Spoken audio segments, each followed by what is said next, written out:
Okay, so yeah, I did pick the right door. And then the other thing I was talking about in Super Mario 64 DS was that they made the boos have red coins, and I think I actually did finish talking about that, which is radical.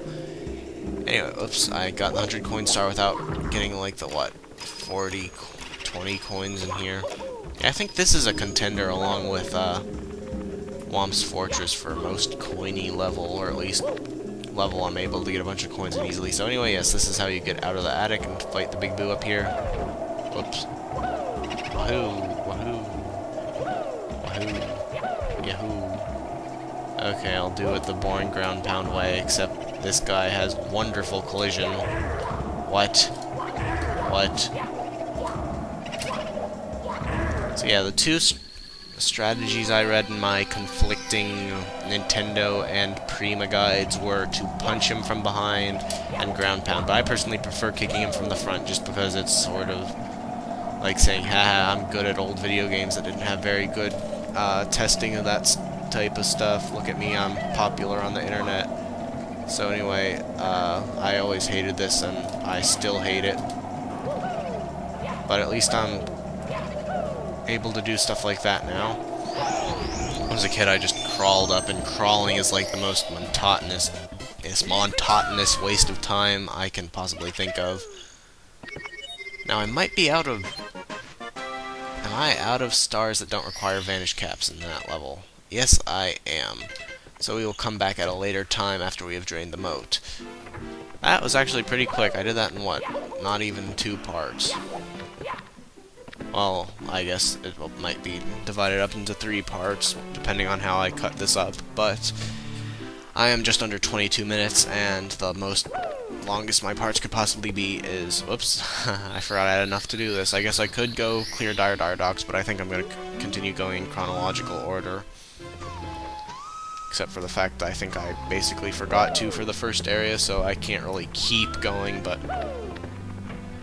Mostly I want to get Hazy Maze Cave out of the way because I was utterly terrified of that as a baby, and now I'm still somewhat unsettled by it. See, the problem was, I think my Prima guide with, I don't know, if you grew up being bad at video games in the 90s, you might share such sentiments. Actually, I don't even know if it was that or the Nintendo guide, they've all blurred together, but something insinuated that Dory would eat you or something if you were pissing it off, and if you don't know what a Dory is, you will shortly.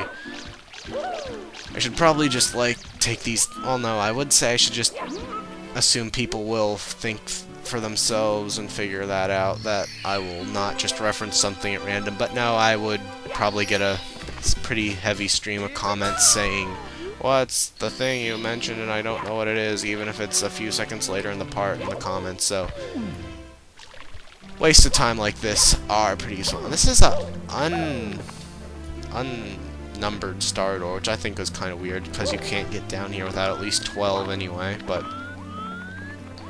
I guess by this point you don't really need numbers on your star doors, which is kind of weird, because they went through, like, showing how that works, the whole super elaborate process. This Toad, for some reason, I couldn't talk to him on my N64 version, except when I tried hard, but he is the first Toad out of 2 or 3 in the game that just randomly gives you a star.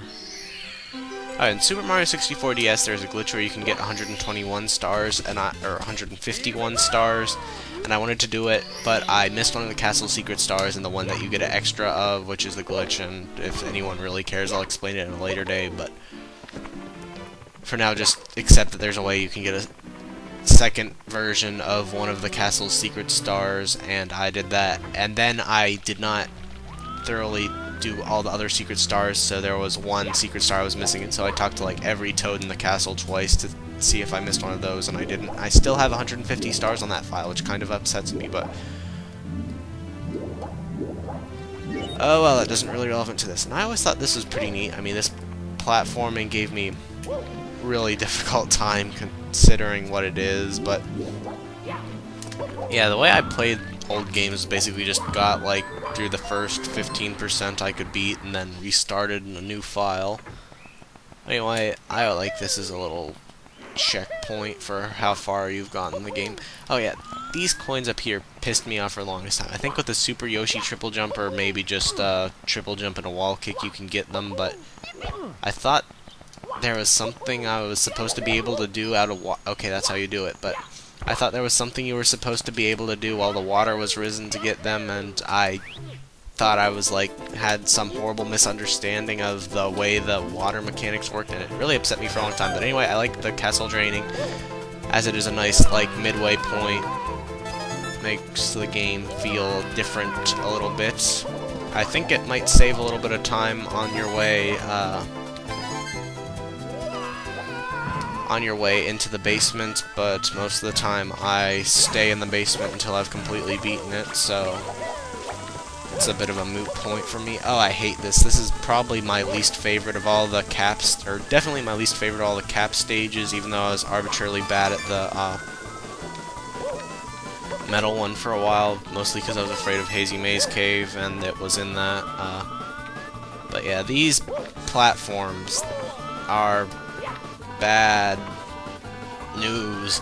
I'm just bad at navigating them, even upon being good at video games. Probably because stuff like that happens. It's just overwhelming. I don't want them to flip over. They look like they would be nice and not flip over, but they do. Very, very frustrating. I hope that... Whoa, what? How did that happen? I really hope the last red coin isn't... Oh yeah, it's right over there like I thought it might be. That is fantastic. I was afraid I was going to do some wacky epic fails, and there's that hole if you get in here and you just didn't get the star, you're like, oh, screw it, and you want to kill yourself, except I don't think secret stages like this make you lose lives, but I might be wrong. It might just dump you out and not count as a death, but there's an exit. I don't really remember. I don't really want to check. Yep, it's nice that the castle drains and there's this door and there's a secret entrance. It makes the...